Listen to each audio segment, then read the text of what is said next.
Hey everyone, Jack here.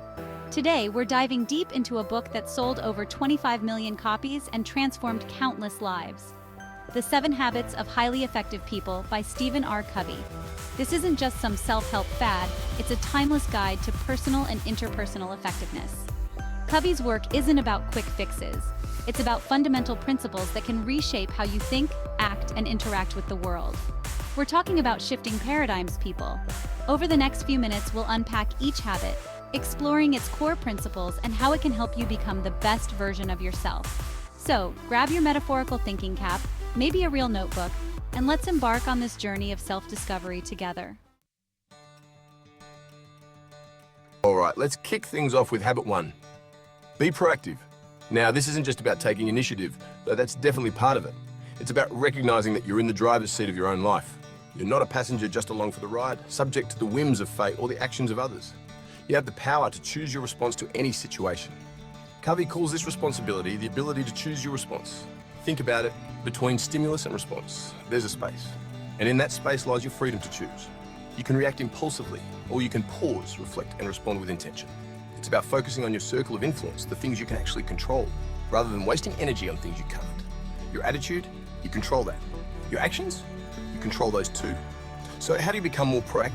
Start by paying attention to your language. Do you find yourself saying things like, I have to, or if only? Those are phrases of a reactive person. Instead, try shifting to I choose to, or I will find a way. It's a subtle shift, but it can make a world of difference in how you approach challenges and opportunities.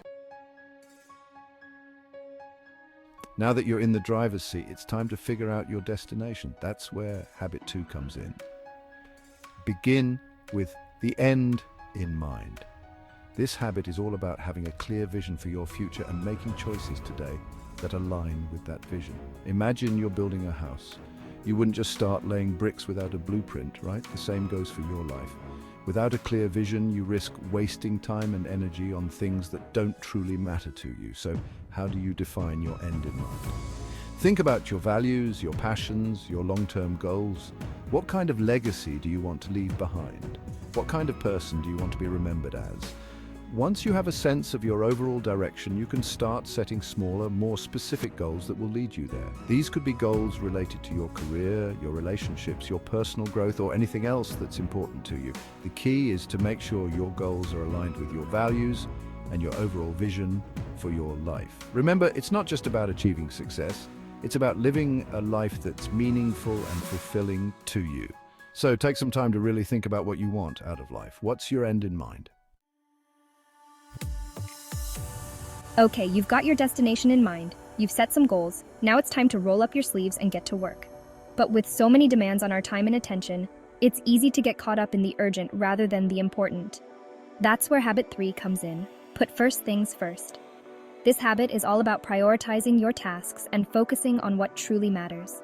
Covey introduces us to the time management matrix, a handy tool for categorizing our tasks based on urgency and importance. Urgent and important tasks are the ones that demand our immediate attention, like deadlines and crises. Important but not urgent tasks are the ones that contribute to our long-term goals and values, like planning, relationship building, and self-care. Then there are urgent but not important tasks, like interruptions, some meetings, and certain emails. And finally, we have the not urgent and not important tasks, like mindless scrolling and time-wasting activities. The key to effective time management is to focus on quadrant 2, important, but not urgent. These are the activities that will move the needle in our lives, but they're also the ones that are easiest to procrastinate on. So, how do we prioritize quadrant 2?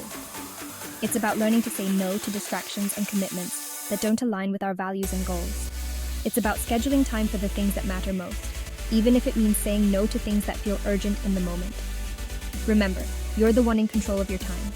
Choose to spend it wisely.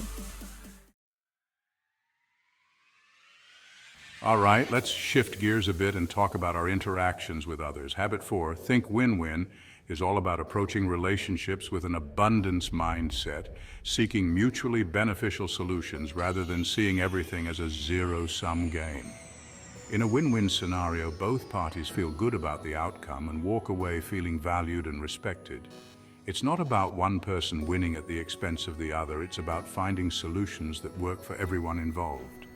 This habit requires a shift in perspective from competition to collaboration. It's about understanding that someone else's success doesn't diminish your own. In fact, when you approach situations with a win-win mindset, you open yourself up to a world of possibilities. So how do you cultivate a win-win attitude? It starts with communication. Take the time to truly understand the other person's perspective, their needs, and their goals. Then be willing to share your own needs and goals openly and honestly. Look for common ground and be creative in finding solutions that address everyone's interests. Remember, win-win isn't about being a pushover or always getting your way. It's about approaching relationships with a spirit of cooperation and mutual respect. Chapter 5. Habit 5. Seek first to understand, then to be understood. Listen up. This next habit builds on the previous one and is crucial for effective communication. Seek first to understand, then to be understood. In other words, listen up. And I mean, really listen, not just wait for your turn to speak. We often approach conversations with our own agendas, eager to share our thoughts and opinions.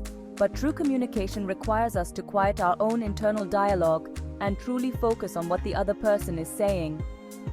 Covey calls this empathic listening, which goes beyond simply hearing the words someone is saying. It's about trying to see the world from their perspective, to understand their feelings and their point of view. When you listen empathetically, you create a safe space for open and honest communication. You build trust and rapport, and you open yourself up to new insights and perspectives.